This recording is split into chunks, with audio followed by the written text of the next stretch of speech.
តែក្នុងនេះមានអីទៅណោះយើងនឹងបំបែកវាដើម្បីឲ្យដឹងការពិនព្រោះតែខ្លួនជាយុវវ័យចិនស៊ី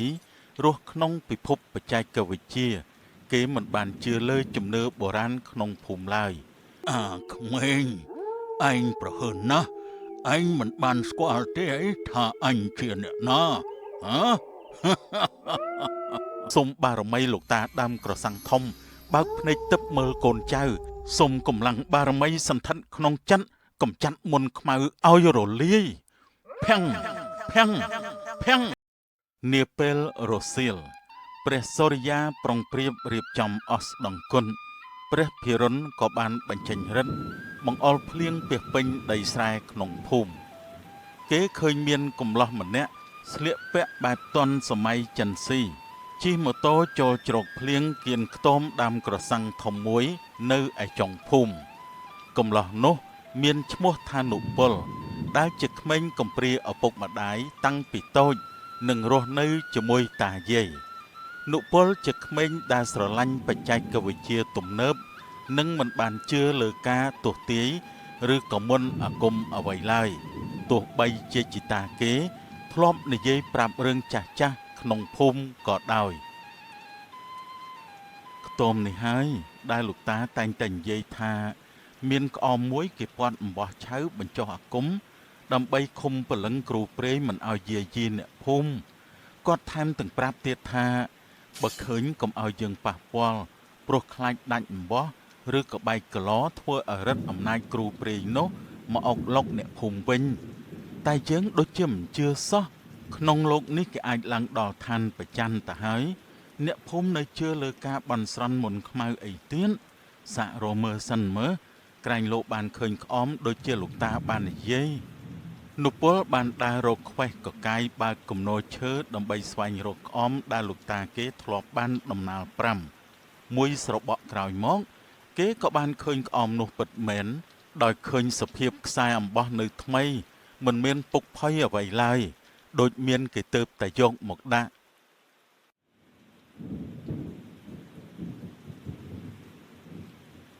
នេះជាក្អមនោះមែនហើយតែថាវាមានអាយុកាលយូរឆ្នាំទៅហើយមិនសមណានៅថ្មីអញ្ចឹងសោះឬក៏មានគេទៅតែយកមកដាក់ថ្មីតែក្នុងនេះមានអីទៅណោះយើងនឹងបំបែកវាដើម្បីឲ្យដឹងការពិនព្រោះតែខ្លួនជាយុវវ័យចិនស៊ីរស់ក្នុងពិភពបច្ចេកវិទ្យាគេមិនបានជឿលើជំនឿបុរាណក្នុងភូមិឡើយកំឡោះនុពលបានបំបែកក្អមនោះភ្លាមហើយធ្វើឲ្យមានខ្យល់និងរទេះបាញ់ខ្លាំងពាសពេញទាំងភូមិ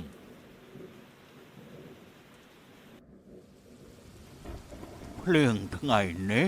ដូចរៀងចម្លែកណាស់ដូចភ្លៀងកាលដែលលោកគ្រូធំបានបង្ក្រាបគ្រូព្រេងចឹងខ្ញុំខ្លាចតែមានអីធ្វើឲ្យបែកក្អមទេយាយអើយរវើរវាយណាស់តាតែភ្លៀងដើមឆ្នាំវាអញ្ចឹងហើយព្រោះថាខានភ្លៀងយូរហើយណាមួយសពថ្ងៃ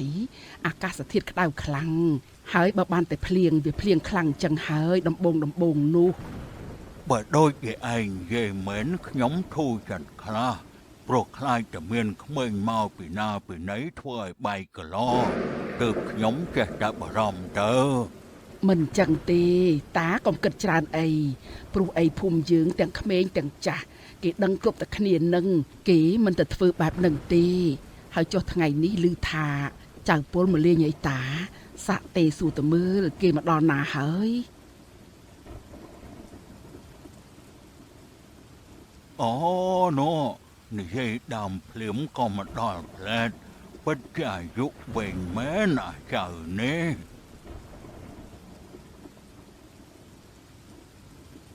ជំរាបសួរយាយជំរាបសួរតាអាយុវែងចៅឆាប់ទៅផ្លាស់ខោអាវទៅសើមអស់ហើយនឹងហើយឆាប់ទៅនឹងអាចបានមកហូបបាយជុំតាណាបាទតាបាយពេលល្ងាចជុំតាយាយបានប្រព្រឹត្តទៅយ៉ាងឆ្ងាញ់អស្ចារ្យតាយាយបានសួរនាំចៅពីការសិក្សារៀនសូត្រនិងការងារសួរចុះសួរឡើងដល់កន្លែងមួយនុពន្ធក៏បានសួរលោកតាថាតា និយាយអញ្ចឹងក្អមដែលតាតែងតែនិយាយដំណើរប្រាប់ខ្ញុំកាលនៅពីតូចៗនៃខ្ទមចិត្តដើមកសាំងនោះបើគិតពីអាយុក្អមនោះតើមានអាយុកាលប្រមាណឆ្នាំដែរទៅលោកតាមកដល់ពេលនេះក្អមនោះតាំងពីតាមានអាយុ12ឆ្នាំមកម្ល៉េះបើគិតមកដល់ឥឡូវណែប្រហែលជាប្រមាណដែរទៅយាយគិតមើលណាគិតមើលតាឥឡូវតាឯងចិត្តជាងហើយបើតាមគិតពីអាយុនោះណាក្អមនេះប្រហែលជា50ឆ្នាំជាងហើយ50ឆ្នាំជាងហើយហ៎រួចចំមិនក៏សរសៃអំបោះនៅតែសថ្មីចេះដដែលអញ្ចឹងលោកតាអូអត់មានអីទេតាយាយខានហូបម្ហូបយាយធ្វើយូររសជាតិនៅតែឆ្ងាញ់ដដែលពីមួយថ្ងៃទៅមួយថ្ងៃបន្ទាប់ពីកំឡោះនុពលបានវាយបំបែកក្អមសីមាដែលឃុំគ្រូព្រាយទុកនោះបានធ្វើឲ្យភូមិស្រុកទាំងមូលកើតមានអភូតហេតុចម្លែកមន្ទាគោក្របីបានងាប់រង្គាលធ្វើឲ្យអ្នកភូមិមានអារម្មណ៍ថាក្នុងភូមិហាក់ដូចជាមានអ្វីចម្លែកលោកមេភូមិក៏បានកោះហៅយាយតាចាស់មកប្រជុំគ្នាដើម្បីសួរនាំអំពីហេតុការណ៍ទាំងនេះជំរាបសួរធំជំរាបសួរលោកមៀននិងកណាសូមថ្វាយបង្គំព្រះចៅអធិការវត្តយើងផងទៀនដែលខ្ញុំកណានិមន្តនឹងអញ្ជើញមកនេះគឺថាខ្ញុំកណាចង់សួររឿងរ៉ាវខ្លះដែលកើតឡើងតាំងពីបុរាណមកព្រោះកាលនោះខ្មោចឪពុកខ្ញុំកណាបានដំណាលប្រាប់មកខ្លះដែរតែខ្ញុំកណាតូចពេកចាំមិនច្បាស់ទើបថ្ងៃនេះនិមន្តដេគុណនឹងធំឲ្យមកជុំគ្នាដើម្បីរកវិធីដោះស្រាយព្រោះខ្ញុំកណាខ្លាចថារឿងពីមុនវាកើតឡើងនៅភូមិយើងម្ដងទៀតមែនហើយញោមអាត្មាក៏គិតដូចជាញោមដែរព្រោះតែទស្សនភាពនេះវាហាក់បីដូចជារឿងដែលកើតឡើងក្នុងភូមិយើងកាលពី50ឆ្នាំជាងមុនពិតណាស់ក្មួយមេភូមិមីងក៏បារម្ភដូចក្មួយដែរខ្លាចតែវាកើតម្ដងទៀតយើងដឹងតែយ៉ាប់ហើយព្រោះថាឪពុកក្មួយបានលាចាកលោកបាត់ទៅហើយគ្មានអ្នកណាអាចបង្ក្រាបគ្រូព្រាយនោះបានទេនេះហើយជាក្តីបារម្ភរបស់ខ្ញុំមានតែលោកតាសឿនទេដែលអាចដឹងសូមលោកតាមានប្រសាសន៍បានទេថាតើនេះជាបាតុភូតធម្មជាតិឬក៏មានអ្វីកើតឡើងមើលទៅពេលនេះទៅដឹងហើយភ្លៀងរាំងតាំងពីមេឃហៀបភ្លឺមកដល់ឥឡូវនេះហើយគ្មានថ្ងៃសំបីតែបន្តិចមើលទៅពេលនេះចុះវាដូចទៅនឹងពេលនោះណាមេឃគ្មានថ្ងៃសត្វចិញ្ចឹមងាប់បន្តកន្ទុយគ្នាសូម្បីតែឆ្កែក៏ងាប់ដោយមិនដឹងមូលហេតុដូច្នេះហើយបើចង់ដឹងច្បាស់មានតែសុំក្មួយមេភូមិរៀបចំពិធីដើម្បីលើកក្អមដែលឃុំគ្រូព្រៃនោះមកពិនិត្យមើលតែប៉ុណ្ណោះចុះពិធីហ្នឹងអាចធ្វើពេលណាបានដែរលោកតាបើចង់ដឹងលឿនយើងរៀបចំឥឡូវនេះតែម្ដងទៅតែបើទុកយូរទៀតខ្លាចតែវាហួសពេលណាអញ្ចឹងខ្ញុំទៅអញ្ជើញលោកតាលោកយាយចាស់ឲ្យមកជួយរៀបស្លាធម៌បាយសីសម្រាប់ពិធីល្ងាចនេះអាត្មានិមន្តទៅវត្តសិនហើយដើម្បីទៅរៀបនេន2-3អង្គឲ្យទៅពិធីនោះដែរគ្រឿងរំដាប់បានតម្រៀបជាជួរនៅក្រោមដើមក្រសាំងធំមួយដែលមានកូនខ្ទមអ្នកតាមួយនៅក្រោមដើមនោះលោកតាលោកយាយបាននាំគ្នាប្រញាប់ប្រញាល់ធ្វើពិធីដើម្បីលើកក្អមដែលបានឃុំវិញ្ញាណគ្រូព្រាយនោះមកមើលដើម្បីសន្មតថាមានសុវត្ថិភាពគ្មានការបែកបាក់ឬដាច់សរសៃអំបោះសីមាសរសៃណាមួយឡើយសូមគោរពជំរាបលោកយាយលោកតាចាស់ដែលនៅក្នុងភូមិយើងនេះយើងដឹងស្រាប់ហើយថាប្រមាណថ្ងៃនេះតាំងពីមានភ្លៀងដើមឆ្នាំមកស្រាប់តែមេឃមិនបើកថ្ងៃបន្ទាប់មកក៏មានមន្ទាសត្វចិញ្ចឹមងាប់ជាបន្តកន្ទុយគ្នាគ្មានលុះមួយថ្ងៃតលតែសោះបើតាមសួរលោកតាសឿនដែលចាស់ជាងគេនៅក្នុងភូមិយើងគាត់បានមានប្រសាសន៍ថា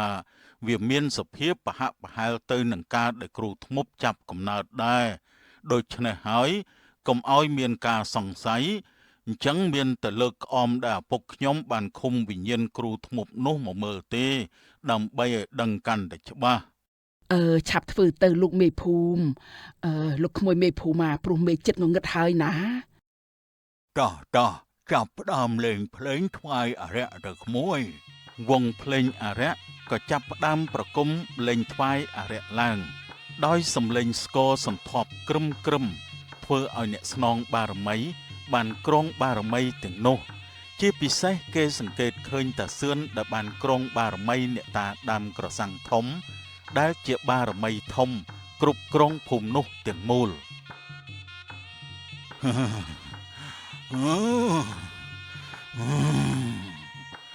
ពួកឯងអស់នេះបានតែអញសន្ធិដ្ឋវិញ្ញាណអាគ្រូព្រេងនោះឲ្យទៅកាច់បំបាក់កគ្រប់គ្នាទៅបានសម មែនហើយលោកតាកូនចៅល្ងិតល្ងងទាំងអស់នេះណាសូមខមាទោសផងសូមលោកតាបង្ហាញផ្លូវ អញហត់នឹងការពារពួកឯងណានាំទុកដាក់ខ្លួនឯងមិនដែលចេះរកសោកដល់ពេលមានរឿងក៏នាំគ្នាមករកអញដល់ពេលបានសោកមួយឆ្នាំយករបស់ឲ្យអញស៊ីម្ដងអញក៏មានមាត់មានកាពះដែរអញត្រូវការស៊ីរាល់ថ្ងៃបើមិនបានរាល់ថ្ងៃក៏មកសប្តាហ៍ម្ដងដែរតែនេះមួយឆ្នាំម្ដងចង់ឲ្យអញចេញពីភូមិនេះមែនទេហ៎ កូនចៅល្ងិតល្ងងកូនចៅនឹងរៀបចំសំណែនដាក់សែនជូនអ្នកតារាល់សប្តាហ៍តែពេលនេះលោកអាចប្រាប់បានទេថាមកពីអ្វីបានជាសត្វចិញ្ចឹមក្នុងភូមិយើងនេះងាប់បន្តកន្ទុយគ្នាបែបនេះហើយមេឃក៏មិនបើកថ្ងៃទៀតតើវាមកពីបញ្ហាអីដែរទៅអ្នកតា មានអាក្មេងមិនដឹងខ្យល់វាមកបំបែកក្អមនឹងផ្ដាច់សីមាឃុំវិញ្ញាណអាគ្រូព្រៃនោះបាត់ទៅហើយ យ៉ៃកូនចៅអ្នកណាទៅណក៏គ្មានដឹងខ្យល់អីបន្តិចសោះអញ្ចឹងយ៉ៃបានតែចាប់ឲ្យគ្រូព្រាយនោះស៊ីនតើអាចប្រាប់បានឬអត់លោកតាថាអាក្មេងចង្រៃនោះកូនចៅអ្នកណាដែរហើយវាមកពីណាបានជាគ្មានដឹងខ្យល់អីបន្តិចដូចនេះ មែនហើយលោកតាសូមលោកតាប្រាប់កូនចៅល្ងិតល្ងងនេះឲ្យត្រង់មកដើម្បីឲ្យគេមកដោះស្រាយបញ្ហានេះ វានៅមិនឆ្ងាយទេវានៅចិត្តនេះឯងហើយបើចង់ឲ្យវាមកកំទេចវិញ្ញាណអាគ្រូព្រៃនោះវាតល់តែឲ្យវាមករៀនជាមួយអញសិន ចុះពេលនេះអាក្មេងនោះវានៅឯណាទៅលោកតា ពេលនេះវាមិននៅទេវាទៅរៀននៅទីក្រុងបាត់ទៅហើយបើចង់ឲ្យវាមកតល់តែឲ្យតាយាយវាទៅហៅវាមកទៅបាន កូនអ្នកណាអញ្ចេះខ្ញុំដូចជាចន្លោះកូននឹងម្នាក់យ៉ាងម៉េចទេខ្ញុំដូចជាសង្ស័យណែ សង្ស័យអីដែរទៅមីងស្គាល់ក្មេងម្នាក់នោះដែរទេ បើតាមដែលលោកតាគាត់និយាយណាមានតែនុពលចៅតាសឿននេះហើយ បើជាវាមិនស្រួលហើយអញ្ចឹងព្រោះតាសឿនជាអ្នកស្នងស្រាប់វាមិនសូវលំបាកទេឲ្យតែវាព្រមធ្វើតាមពួកយើងតែខ្លាចតែមិនជាវាព្រោះតាសឿនដឹងរឿងច្រើនជាងគេនៅក្នុងភូមិយើងគាត់មិនគួរណាឲ្យចៅគាត់ធ្វើអញ្ចឹងទេ អើយក្មេងៗឥឡូវណាពូវាមិនសូវជឿរឿងបែបហ្នឹងទេទាំងកូនគេទាំងកូនខ្ញុំណាគ្រាន់តែថាក្មេងខ្លះវាចង់ដឹងពិតមែនតែវាមិនហ៊ានធ្វើទេក្មេងខ្លះទៀតណាគឺចង់ដឹងហើយគឺវាធ្វើតែម្ដង រំពេចនោះដែរបារមីលោកតាដើមក្រសាំងធំនោះក៏បានចាក់ចេញពីរូបស្នងធ្វើឲ្យតាសឿនដួលសន្លប់មួយសន្ទុះក៏បានដឹងខ្លួនវិញនិងសួរនាំរឿងទាំងនេះ អូលោកតាម្ដងនេះដូចជាធ្វើបាបខ្ញុំណារាល់ដងដូចជាមិនឈឺខ្លួនឈឺដៃឈឺជើងចឹងទេតែនេះដូចជាមានកំហឹងជាមួយរូបខ្ញុំចឹងអើយ លោកតាពិតជាខឹងនឹងតាឯងពិតមែនហើយព្រោះថាក្អមនេះត្រូវបាននុពលចៅតាឯងនឹងណាវាបំបែកកាត់សីមាអស់ទៅហើយ មិនដែលទេយាយវាបើវាមកលេងខ្ញុំកាលនោះវាមិនបានប្រាប់ខ្ញុំផងនឹង មានតែវិធីមួយទេដែលអាចដោះស្រាយរឿងនេះបានទី1យើងទៅមើលក្អមនោះទៅថាវាបាក់បែកមែនឬក៏អត់ទី2លោកតាសឿនចាំពេលទៅដល់ផ្ទះវិញចាំតាទេសួរទៅនុពលនោះទៅ ថាវាបានធ្វើរឿងនេះមែនឬក៏អត់ មែនតាតែមើលក្អមឃុំវិញ្ញាណនោះសិនទៅ អ្នកភូមិបានទៅមើលទីតាំងក្អមឃុំវិញ្ញាណនោះក៏ស្រាប់តែឃើញដូចអ្វីដែលលោកតាដាំក្រសាំងធំបាននិយាយមែនក្អមនោះបានបែកខ្ទេចនិងដាច់សរសៃអំបោះធ្វើឲ្យវិញ្ញាណគ្រូព្រៃបានត្រូវដោះលែងទៅអុកឡុកអ្នកភូមិគ្រប់គ្នាជាពិសេសក្មេងៗតូចមានការភ័យខ្លាចជាខ្លាំង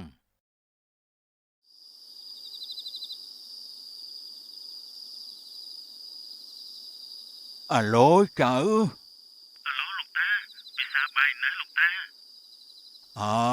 តាបាយរួចហើយថ្ងៃនេះយាយឯងបានអាំងត្រីនិងសាប់ស្វាយទឹកត្រី មានការអីមែនទេតាបានជាតាទេមកខ្ញុំទាំងយប់បែបនេះ តាសុំសួរចៅឯងត្រង់ទៅចុះណាចៅឯងមានបានតែខ្ទមអ្នកតាដើមកសាំងទេ អ្នកតាដាំកសាំងអូខ្ញុំឈប់ជ្រកភ្លៀងនៅទីនោះតាមានរឿងអីមែនទេលោកតា ខ្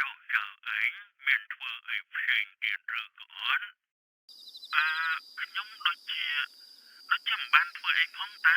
ខ្ញុំគ្រាន់តែជ្រកមួយសបកបន្តមកក៏ធ្វើដំណើរបន្តមកទៀតនឹងតា ប្រាប់តាឲ្យត្រង់មកចៅព្រោះក្នុងភូមិយើងឥឡូវនេះមានរឿងហេតុចម្លែកណាស់បន្ទាប់មកល្ងាចមិញនេះគេបានធ្វើពិធីស្នងអ្នកតាក៏បានប្រាប់អស់ហើយថាមានក្មេងមកបំបែកក្អមធ្វើឲ្យវិញ្ញាណគ្រូព្រៃត្រូវបានដោះលែងហើយពេលនេះវាកំពុងតែអុកឡុកអ្នកភូមិយើងសម្បើមណាស់ ប៉ុន្តែខ្ញុំ ប្រាប់តាតាមត្រង់មកស្រួលយើងដោះស្រាយណាចៅ បាទតាកន្លងនោះខ្ញុំជាអ្នកបោកមែនបន្ទាប់ពីបានដឹងរឿងអស់ហើយមិនបងអង្គយូរទេតាសឿនក៏បានឲ្យនុពលមកស្រុកជាប្រញាប់ដើម្បីដោះស្រាយបញ្ហានេះលុះស្អែកឡើង យ៉ាហីស្មានតែមនុស្សមិនដឹងទិសតំបន់មកពីណាមិនដឹងខ្យល់ធ្វើរឿងនេះតាមពិតគឺចៅតាសឿនរូបស្នងអ្នកតាដើមកសាំងសោះមិនក៏ឯងធ្វើរឿងនេះហាអនុពលឯងនេះណាសំតែឲ្យតាសឿនដូចឈ្មោះអនុពលចេញដាក់ថាអំពលទុកវិញទៅវាសមជាង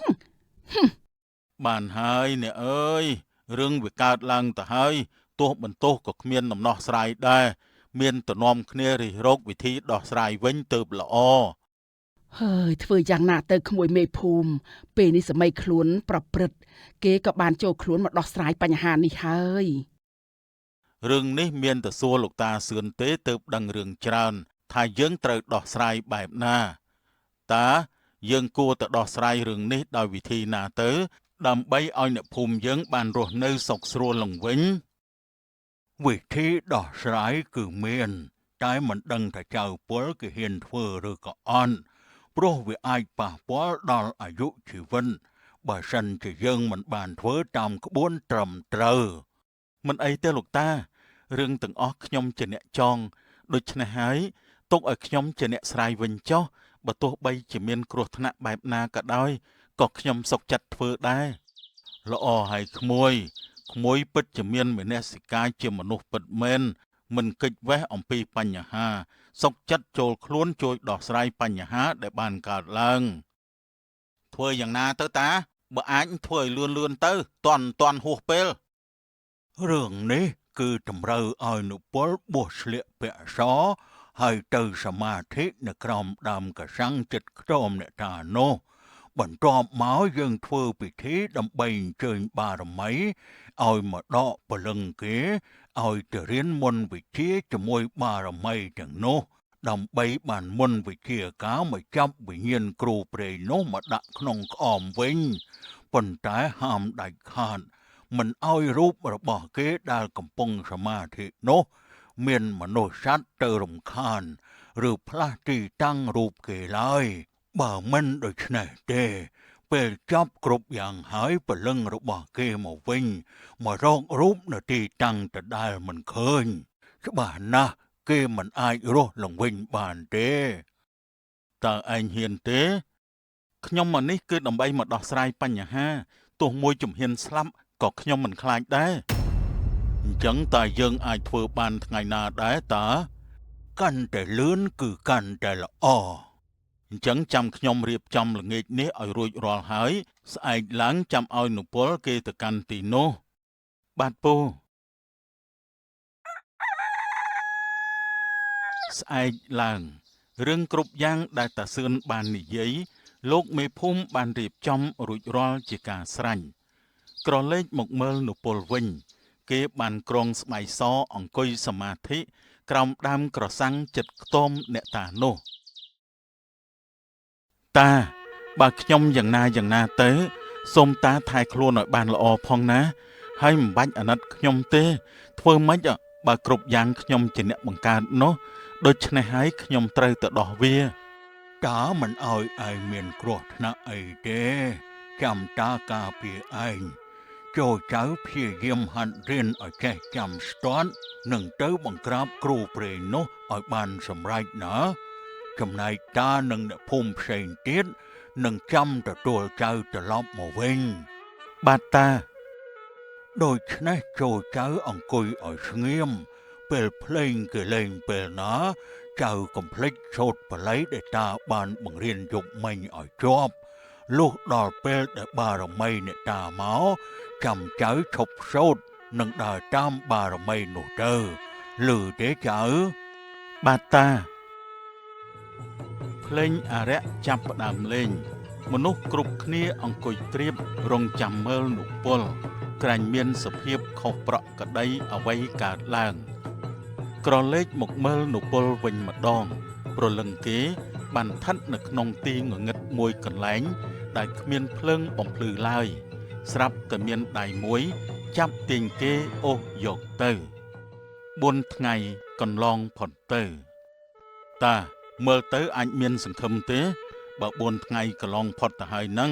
ចំណែកឯនៅក្នុងភូមិក៏ដូចជាគ្មានឃើញអីល្អប្រសើរវិញសោះតិចលោ ចាំមើលយប់នេះសិនទៅក្មួយមេភូមិចាំមើលថាតើមានរឿងអ្វីកើតឡើង ក្រឡេកមកមើលនុពលវិញរយៈពេល4ថ្ងៃនៃថ្ងៃធម្មតាស្មើនឹងមួយយាមនៅផ្លូវបារមីតែប៉ុណ្ណោះធ្វើឲ្យគេអាចចេះចាំមន្តវិជ្ជាការទាំងឡាយដែលអាចយកទៅបង្ក្រាបគ្រូព្រេងនោះលុះយប់ឡើងនៅក្នុងភូមិមានសភាពស្ងាត់ជ្រងំគ្មានសូម្បីតែមនុស្សម្នាអង្គុយលេងក្រៅផ្ទះ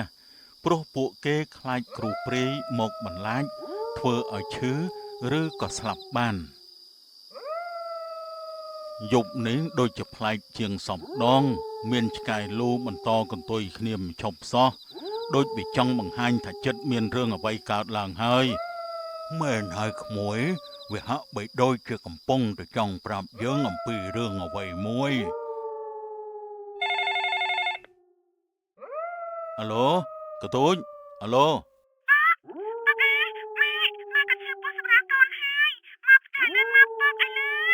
អាឡូកតូចអាឡូអាឡូ មានរឿងអីហ្នឹងក្មួយ ខ្ញុំមិនបាននៅកំដរតាទេខ្ញុំទៅផ្ទះសិនហើយព្រោះកតូចកូនខ្ញុំទេមកថាម៉ែវាឈឺពោះខ្លាំងហើយ បើអញ្ចឹងឆាប់ទៅហើយចូលដឹកខ្ញុំយាយខ្ញុំទៅផងណាក្រែងបានជួយដាំទឹកក្តៅទឹកត្រជាក់ឲ្យ បាទខ្ញុំទៅឯតា សង្ឃឹមតែគ្រប់យ៉ាងមិនអីទេចុះ ក្រឡេកមកមើលនុពលវិញម្ដងបន្ទាប់ពីបានរៀនមន្តវិជ្ជាចេះអស់ហើយគេមិនបង្អង់យូរទេគេក៏ដើរស្វែងរកគ្រូព្រេងដើម្បីបង្ក្រាបចាប់ឃុំក្នុងក្អមវិញស្រាប់តែគេបានប្រទះឃើញនៅផ្ទះមេភូមិកំពុងតែឆុងដៃបំរុងនឹងខ្វេះពោះប្រពន្ធមេភូមិដើម្បីស៊ីកូនក្នុងពោះអាគ្រូព្រាយអើយល្មមឈប់សាងកម្មទៀតហើយតែឯងនៅមិនឆ្អែតឆ្អន់ទេមែនទេបានជាមកប្រព្រឹត្តទង្វើបែបនេះទៀត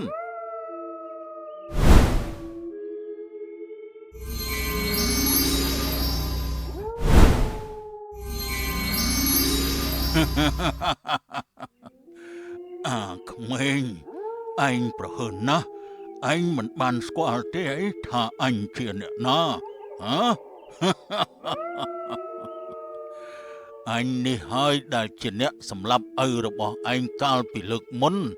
ម្ដងនេះគឺយើងនឹងសម្លាប់ឯងម្ដង បំរុងឲ្យអញស៊ីទាំងឪទាំងកូនតែម្ដងអីហ៎ អូរឿងដែលលោកតាអញបានលាក់អញជាយូរមកនេះអញបានប្រាប់អញហើយហ៎អញក៏អរគុណអញដែរតែអញនៅតែនិយាយដដែលអញ្ចឹងឯងល្មមឆ្អែតឆ្អន់ហើយ គឺតាឯងបានលាក់រឿងឪឯងងាប់តែអញបានប្រាប់ឯងវាល្មមដែលឯងយកអញធ្វើជាជីតាឯងម្ដងហើយ អញមិនយកវិញ្ញាណដេរិឆានមកធ្វើជាចតាជាគ្រូបាជាយទេបើអញមិនព្រមឈប់មានតែបណ្ដោយទៅតាមកម្មឯងទៅចុះធ្វើម៉េចបើចង់ឲ្យសុខស្រួលតែឯងមិនចង់បែបនេះ ល្អិតនេះវាមិនទាន់ស្គាល់ឥទ្ធិពលកូនខ្មោចអញទេទើបបានជាអញហ៊ានប្រហើនសម្ដីបែបនេះ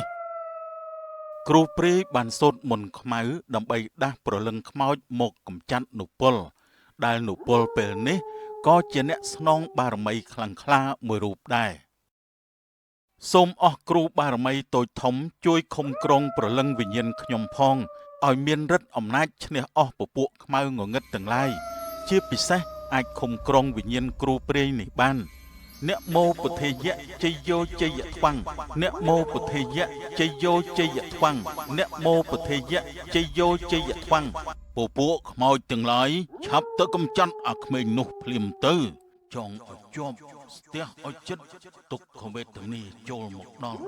កុំឲ្យងើបបានកុំឲ្យរលាស់រួញចង់ឲ្យជាប់ស្ទះឲ្យចិត្តទុក្ខវេទនាចូលមកដល់កុំឲ្យងើបបានកុំឲ្យរលាស់រួញចង់ឲ្យជាប់ស្ទះឲ្យចិត្តទុក្ខវេទនាចូលមកដល់កុំឲ្យងើបបានកុំឲ្យរលាស់រួញ ដូចជាមិនស្រួលសោះចៅនពលប្រហែលជាត្រូវអាគ្រូព្រាយនោះធ្វើបាបហើយមិនកើតទេខ្ញុំត្រូវតែជួយគេទៅបានយ៉ាងកញ្ចេរតនំលោកេពុទ្ធังសមੰណដ្ឋិតស្មាសទ្ធិភវន្តុទេរតនៈណាមួយក្នុងលោកក៏មិនស្មើនឹងព្រះពុទ្ធឡើយដោយសច្ចៈនេះ សូមសេចក្តីសុខកើតមានដល់អ្នក ចាំទទួលចុះអាគ្រូព្រាយកុមារទេពឆាប់ចេញមកជួយយើងបង្ក្រាបមន្តអាគមខ្មៅនេះភ្លាមមកសូមបារមីលោកតាដើមក្រសាំងធំបើកភ្នែកទឹកមើលកូនចៅសូមកម្លាំងបារមីសន្ធិដ្ឋក្នុងចិត្តកំចាត់មន្តខ្មៅឲ្យរលាយភាំងភាំងភាំងភ្លាមនោះកុមារទេពបានលើកក្អមមកស្រូបគ្រូព្រាយថែមទាំងមានបារមីអ្នកតាដើមក្រសាំងរួមកម្លាំងដើម្បីបំបែកវិញ្ញាណគ្រូព្រាយនោះតែម្ដង អូយអូយអូយកុំសក់ណាអង្គគ្នាច្រើនធ្វើបាបអញតែឯង មិនបាច់និយាយច្រើនទេអវិញ្ញាណដេរិឆានឆាប់រលាយចេញពីផែនដីនេះទៅ អូយអូយអូយអូយអូយអូយអូយ ឈប់យំណាកូនឈប់យំណាកូនណាឈប់យំណាកូនណា មីនាងអើយមិនអីទេក្មួយគេបានរួចផុតពីគ្រោះថ្នាក់ហើយឲ្យចៅស្រីម្នេះមកណាហើយក្មួយឆាប់ទៅខ្ទមអ្នកតាវិញទៅក្រែងនៅទីនោះមានរឿងអីព្រោះតាគាត់នៅតែឯងផង បាទយាយអញ្ចឹងណាខ្ញុំទៅវិញសិនហើយណាខ្ញុំផ្ញើប្រពន្ធផងយាយកតូចជួយមើលប្អូនផងណាកូន ចាស់ពង តាអើយ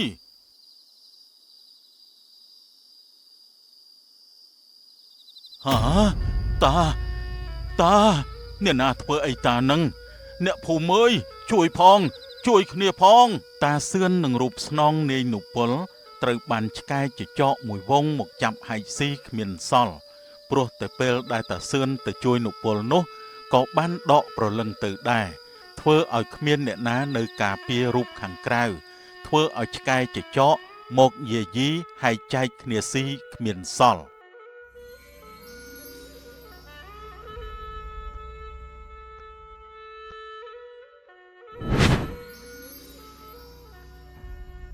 អាចារ្យធ្វើម៉េចបើនេះជាកម្មរបស់យើងព្រំលិខិតកំណត់មកបែបនេះយើងមានតែទទួលតាមដំណើរសាច់រឿងទៅចុះ បើអញ្ចឹងមានតែយើងនៅឃុំក្រុងថែរក្សានៅដើមកសាំងនេះមែនទេលោកតា ត្រូវហើយយើងនៅទីនេះហើយដើម្បីការពារអ្នកភូមិយើងពីវិញ្ញាណអាក្រក់ទាំងឡាយ ចាប់តាំងពីពេលនោះមកអ្នកភូមិតែងតែគោរពបូជាលោកតាសឿននិងកុមារទេពនុពលមិនដាច់ឡើយដោយពួកគេគិតថាគេទាំងពីរជាអ្នកមានគុណជាអ្នកជួយសង្គ្រោះអ្នកភូមិទាំងមូលចប់ដោយបរិបូរណ៍សូមអរគុណ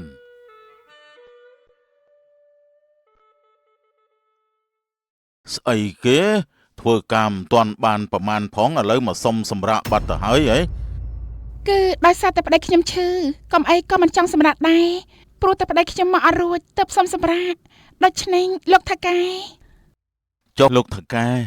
ថ្ងៃនេះគឺជាថ្ងៃដែលខ្ញុំត្រូវបើកលុយហើយពួកឯងនេះដេកចាំតែថ្ងៃបើកលុយធ្វើការមិនគិតខំប្រឹងប្រែងទេដល់ថ្ងៃដល់ខែរកទៅលុយតែម្ដងលោកថកែចង់មិនបានចលុយខ្ញុំខ្វះ$50អញ្ចឹងខ្ញុំក៏ដូចគ្នាដែរលោកថកែមិនក៏ខ្វះ$50ដូចនេះ$50ហ្នឹងគឺអញកាត់ពីពួកឯងដែលឈប់សម្រាកអត់បានមកធ្វើការរឿងថៅកែគំនិតចោលនៅក្នុងភូមិមួយដែលមានមនុស្សរស់នៅយ៉ាងកុះករហើយមានអ្នកខ្លះប្រកបរបរធ្វើការងារផ្សេងពីគ្នានៅផ្ទះមួយដែលមានគ្រួសារក្រីក្រពីរនាក់ប្តីប្រពន្ធកំពុងតែនិយាយគ្នា បងតើថ្ងៃនេះបងអត់ទៅធ្វើការទេអី បាទថ្ងៃនេះបងទៅធ្វើការតាអូនតាអូនមានការអីមែន អត់មានការអីទេបងអូនគ្រាន់តែចង់ដឹង ចុះអញថ្ងៃនេះអត់ទៅណាទេហ៎ហើយអត់ទៅផ្សារដើម្បីទិញម្ហូបទេ ចាបងអូនទៅតាបន្តិចទៀតបានអូនទៅចុះបងឯងថ្មណាបានទៅធ្វើការ បងទៅឥឡូវហើយតែបងនឹងនិយាយជាមួយអូនបន្តិចទៀតសិនចាំបងទៅ ហើយកន្លែងធ្វើការរបស់បងឥឡូវមិនហើយបង អូអូនអើយថាកែរបស់បងគឺតែងតែបង្ខំឲ្យកូនចៅធ្វើការហួសកម្លាំងនិងមិនចង់ឲ្យសម្រាកនោះទេ ធ្វើម៉េចបងបើយើងជាកូនចៅរបស់គេហើយយើងមានតែធ្វើតាមគេនេះឯងព្រោះណាមួយកន្លែងធ្វើការនោះនៅជិតផ្ទះយើងផងហ្នឹងទើបយើងមិនចាំបាច់ធ្វើដំណើរទៅឆ្ងាយ បងដឹងតាថាវាមិនឆ្ងាយប៉ុន្តែការធ្វើការដែលហួសនឹងកម្លាំងពលកម្មរបស់យើងគឺវាធ្វើឲ្យយើងបាក់កម្លាំងទៅតាមការងារនោះដែរណា មែនតើបងតែធ្វើម៉េចបងបើយើងជាអ្នកក្រដូចនេះនោះគឺមានតែខំប្រឹងធ្វើការនិងរកលុយព្រោះអីយើងធ្វើមួយថ្ងៃរស់មួយថ្ងៃដូចនេះនោះ ឲ្យបងសុំទោសដែលនាំអូនមកលំបាកវេទនាជាមួយនឹងបងដែរ មិនអីទេបងជីវិតគឺបែបនេះឯងមានលំបាកតែមានការតស៊ូសំខាន់យើងខិតខំប្រឹងប្រែងទៀតទៅបងមិនយូរទេយើងនឹងទទួលបានអ្វីជាកម្លាំងតស៊ូរបស់យើងហើយ បានអូនអញ្ចឹងបងគិតថាបងទៅធ្វើការសិនហើយណាព្រោះខ្លាចហួសម៉ោងពេលខ្លះសូម្បីតែហួស5នាទីក៏តកែបងស្ដីបន្ទោសដែរ អញ្ចឹងបងទៅធ្វើការសិនទៅហើយឥឡូវអូនគិតថារកទៅផ្សារដើម្បីរកទិញបន្លែទុកធ្វើម្ហូបនៅថ្ងៃនេះដែរ បានអូននិយាយគ្នារួចស្រេចបាច់ហើយនេះចិនក៏បានធ្វើដំណើរចេញទៅតែម្ដងនៅកន្លែងធ្វើការរបស់នីចិនថៅកែនីចិនកំពុងតែឈរហើយពេលនោះនីចិនក៏បានដើរមកហើយឈប់នៅពីមុខថៅកែរបស់ខ្លួនសួស្ដីលោកថៅកែចិនមិនក៏ថ្ងៃនេះឯងមកយូរម្លេះអញចាំឯងលើកអីវ៉ាន់ឆាប់បានយកទៅឲ្យគេនេះបានលោកថៅកែដោយសារតែខ្ញុំរវល់ជួយកិច្ចការផ្ទះប្រពន្ធខ្ញុំទើបខ្ញុំមកកន្លែងធ្វើការរៀងយឺតបន្តិចឯងមើលម៉ោងម្ដងទៀតទៅមើលយឺតប្រហែលនាទីហើយចាំមើលណាអញនឹងកាត់លុយតាមដែលម៉ោងមកយឺតនឹងហើយកុំកាត់លុយខ្ញុំអីលោកថៅកែខ្ញុំមកយឺតតែ5នាទីតា5នាទីសម្រាប់អ្នកក្រដូចជាពួកឯងគឺគ្មានតម្លៃនោះទេតែសម្រាប់ពួកអញដែលជាអ្នកមាននេះ5នាទីក៏អញអាចរកលុយបានយ៉ាងច្រើន អញ្ចឹងតើបានជាពួកឯងនៅតែក្រដោយសារតែគ្មានគំនិតបែបហ្នឹងតែខ្ញុំមកយឺតតែបន្តិចតាលោកថាកែអញគ្មានពេលមកនិយាយលេងជាមួយនឹងពួកឯងទេពួកឯងទៅធ្វើការទៅកុំឲ្យខាតពេលវេលាអញនិយាយរួចហើយថៅកែក៏បានដើរចេញទៅថ្ងៃនេះក្មួយឯងមកយឺត5នាទីគឺត្រូវមាត់ច្រើនអញ្ចឹងឯងពូមកយឺត1នាទីដែរអន្តាថ្ងៃនេះចុះពូត្រូវមាត់ខ្លាំងដែរអត់ត្រូវតិចជាងក្មួយឯងទេតែចុកចាប់តែម្ដងបាទពូអញ្ចឹងតោះយើងទៅធ្វើការទៅពូប្រយ័ត្នថៅកែឃើញត្រូវមាត់ទៀតឥឡូវហើយនៅឯផ្សារនាងណាតនិងមិញច័ន្ទកំពុងតែឈរនិយាយគ្នាជំរាបសួរមីងតាមីងសុខសប្បាយជាធម្មតាទេអីអូក្មួយមីងសុខសប្បាយជាធម្មតាទេចុះក្មួយឯងវិញនោះសុខសប្បាយដែរអត់នឹងចាមីងខ្ញុំសុខសប្បាយផងមិនសុខផងមីងចាមីងចេញមករត់ទិញអីដែរយកទៅធ្វើម្ហូបថ្ងៃនេះអូមីងគិតថាមកទិញត្រីយកទៅធ្វើម្ហូបហើយនឹងយកត្រីទៅប្រោះទុកដើម្បីធ្វើម្ហូបនៅថ្ងៃស្អែកទៀតព្រោះខ្ជិលមកផ្សារ2-3ដងអូមីងមានអីល្អតាមីងកុំបាច់ខាត់ជើងមក2-3ដងទិញម្ហូបមួយដងឲ្យបាន2ថ្ងៃចុះឥឡូវមិនហើយអារឿងរកស៊ីប្រកាសអីនោះហ่าឥឡូវរៀងរកបានជាងមុនអត់ទេមីងអើយរកមួយថ្ងៃហូបមួយថ្ងៃ2អ្នកប្តីប្រពន្ធដូចតែមីងដែរនឹងក្មួយហើយក្មួយឯងនេះអត់ចង់មានកូនមានចៅអីនឹងគេដើម្បីបន្តវង្សតកូលទេអីរឿងនោះខ្ញុំនិងប្តីរបស់ខ្ញុំមិនទាន់គិតគូរទេមីងព្រោះណាមួយយើងក៏មិនទាន់មានជីវភាពធូរធារដែរបើសិនជាមាននាំការលំបាកវេទនាទាំងឪពុកម្ដាយនិងកូនទើបខ្ញុំមិនទាន់ចង់បានកូនល្មមគិតគូរយកកូនដើម្បីបន្តវង្សតកូលទៅកុំឲ្យដូចមីងហើយនឹងពូឯងណាអាយុឡើងច្រើនហើយរកតកូនមួយបន្តវង្សតកូលក៏គ្មានផងចាមីងរឿងនោះខ្ញុំចាំតែរៀងធូរធារបន្តិចសិនទើបខ្ញុំគិតទៀតហើយចុះឥឡូវមីងដែរមានជំងឺឈឺថ្កាត់អីអត់អូឈឺបន្តិចបន្តួចទេក្មួយអើយពេលខ្លះក៏ទៅពេទ្យហើយលាបថ្នាំតែ2-3លាបក៏បាត់វិញហើយចាមីងអញ្ចឹងថ្មណាបានមីងទៅផ្ទះវិញ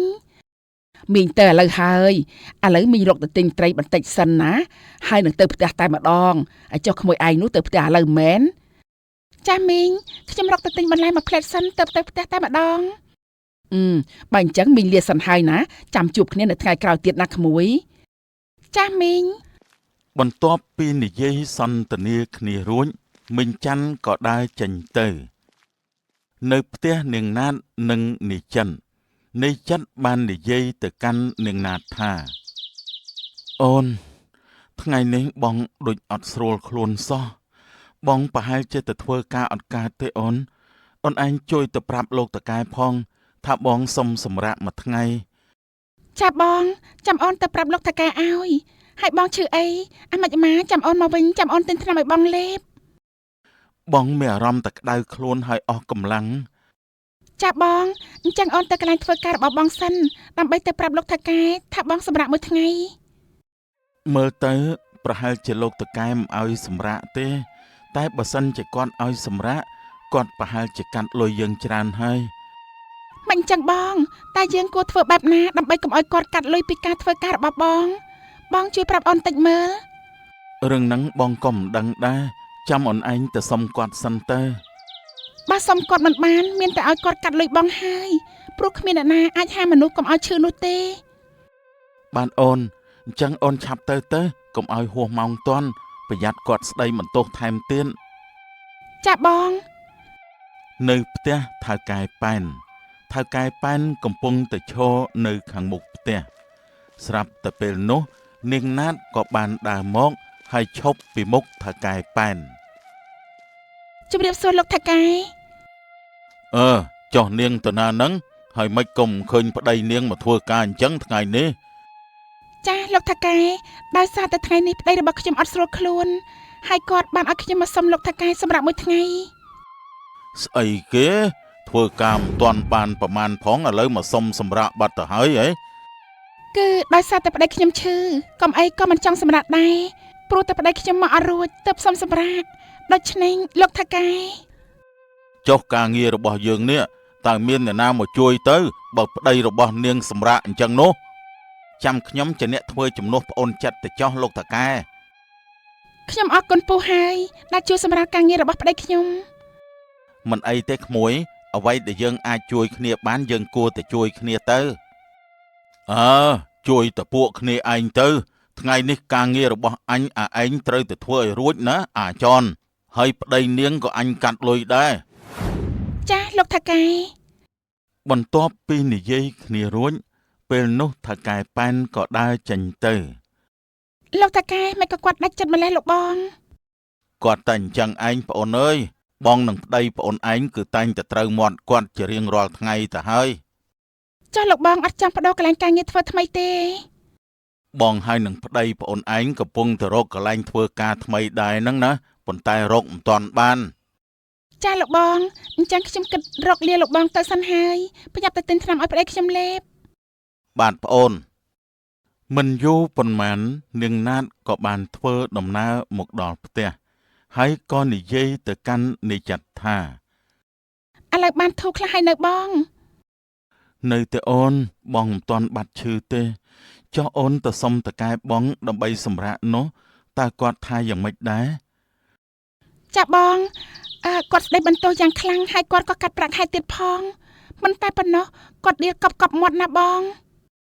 នឹងហើយអូនអញ្ចឹងហើយបានជាពេលខ្លះបងឈឺបន្តិចបន្តួចបងមិនចង់សម្រាកនោះទេ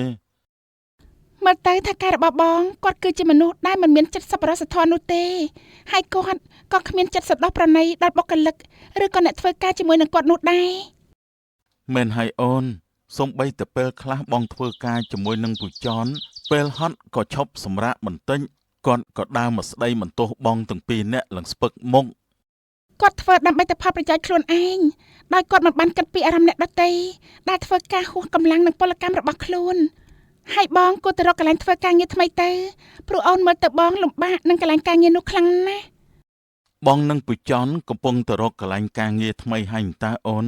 ប៉ុន្តែរកមិនទាន់បានទើបសម្រេចចិត្តនៅធ្វើកន្លែងនឹងសិនទៅ ចាបងអញ្ចឹងបងលាបថ្នាំឲ្យសម្រាប់សិនទៅ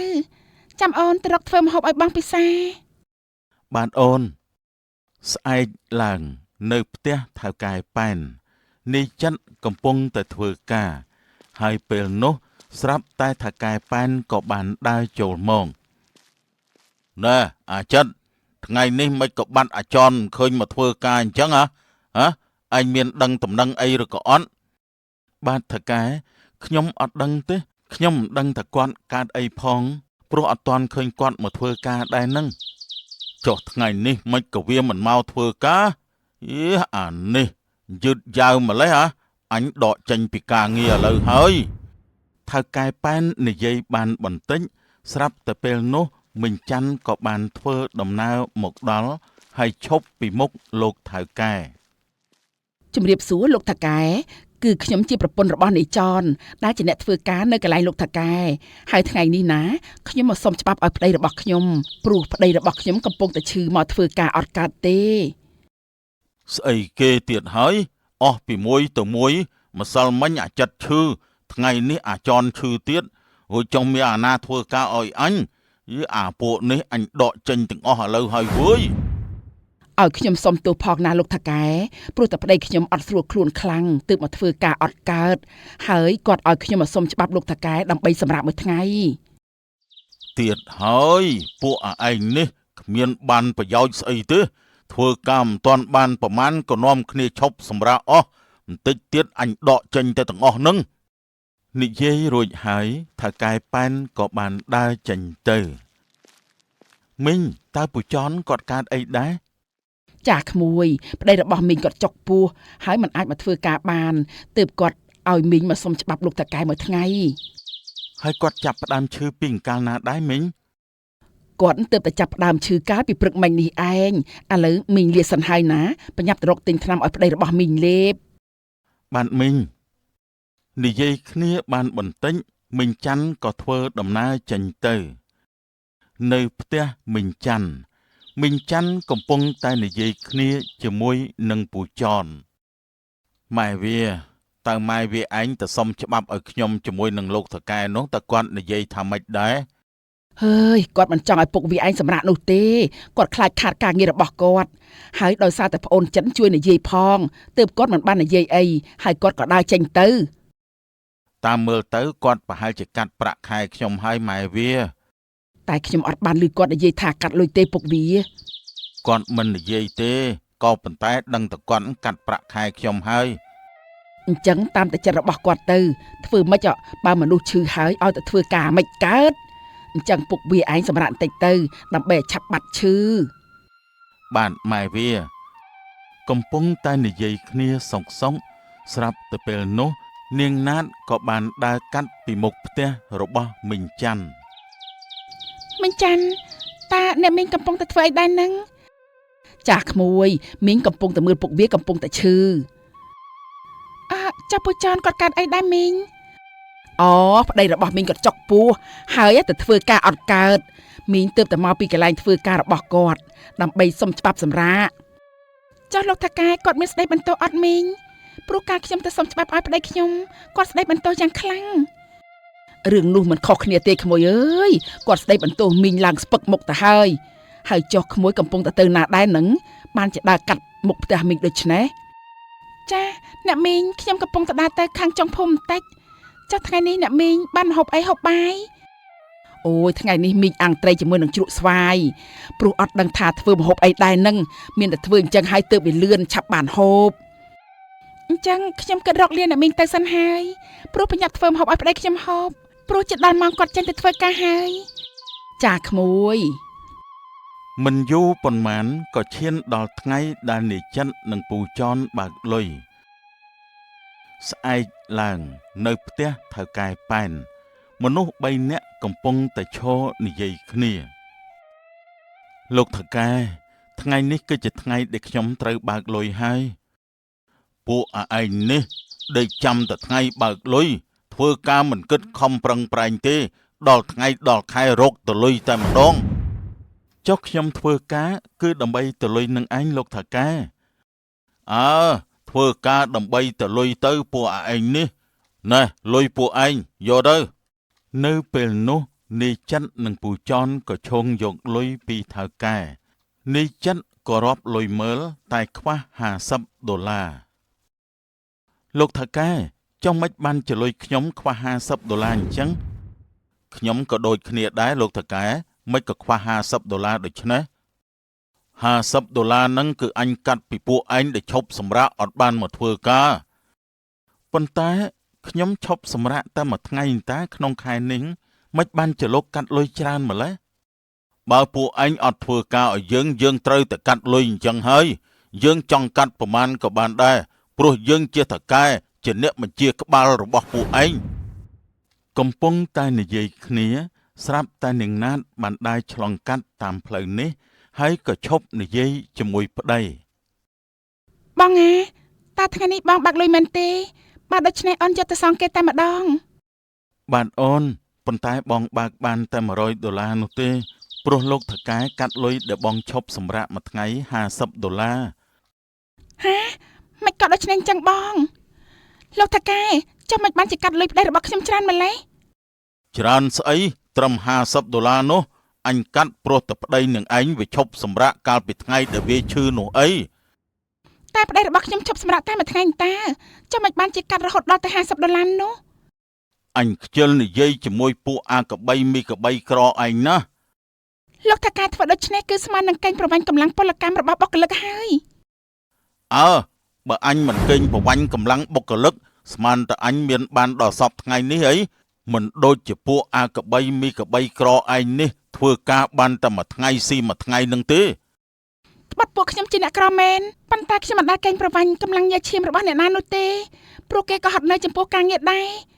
ព្រោះដើម្បីទៅយកប្រាក់មកចិញ្ចឹមជីវិតទៅពួកគេលះបង់ទាំងញើសទាំងឈាមអញខ្ជិលនៅនិយាយជាមួយនឹងពួកឯងណានិយាយទៅនាំតែអញក្រទៅតាមទេបើសិនជាលោកថាការមិនបាក់លុយ$50នោះទេមកកាន់ប្តីខ្ញុំទេខ្ញុំនឹងឲ្យប្តីខ្ញុំឈប់ធ្វើការនៅកន្លែងនេះហើយគិតថាអញភ័យមែនអញមិនខ្វះបុគ្គលិកមកសុំធ្វើការនោះទេអញ្ចឹងសូមឲ្យលោកថាការទូរែកលុយ$50នោះចុះនេះគឺជាថាការដែលមានកំណត់ចោលមិនយូរមិនឆាប់នឹងរលាយហើយនាងឯងហ៊ានដាក់ទំនាយអញផងអី ហ៎ឆាប់នាំគ្នាចេញពីផ្ទះអញឲ្យលឿនប្រយ័ត្នអញទ្រាំលេងបានទៅវើយ ខ្ញុំក៏មិនចាំមកជន់ទីនេះដែរ បន្ទាប់ពីនិយាយប្រកែកគ្នាហើយនាងណាតនិងប្តីថែមទាំងពូចនក៏ធ្វើដំណើរចេញទៅតែម្ដងហើយអ្នកទាំង3ដែលចេញទាំងភាពឈឺចាប់ដែលចាញ់បោកលោកថៅកែម្នាក់នេះតម្លៃអប់រំរឿងនេះគឺចង់បង្ហាញពីតួអង្គថៅកែដែលមានគំនិតចោលកេងប្រវ័ញ្ចកម្លាំងញើសឈាមរបស់បុគ្គលិកមិនថាក្នុងសាច់រឿងឬនៅក្នុងសង្គមជាក់ស្ដែងឡើយក៏តែងតែមានមនុស្សបែបនេះផងដែរសូមអរគុណដល់ពុកម៉ែបងប្អូនដែលទស្សនាសាច់រឿងតាំងពីដើមរហូតដល់ចប់សូមអរគុណ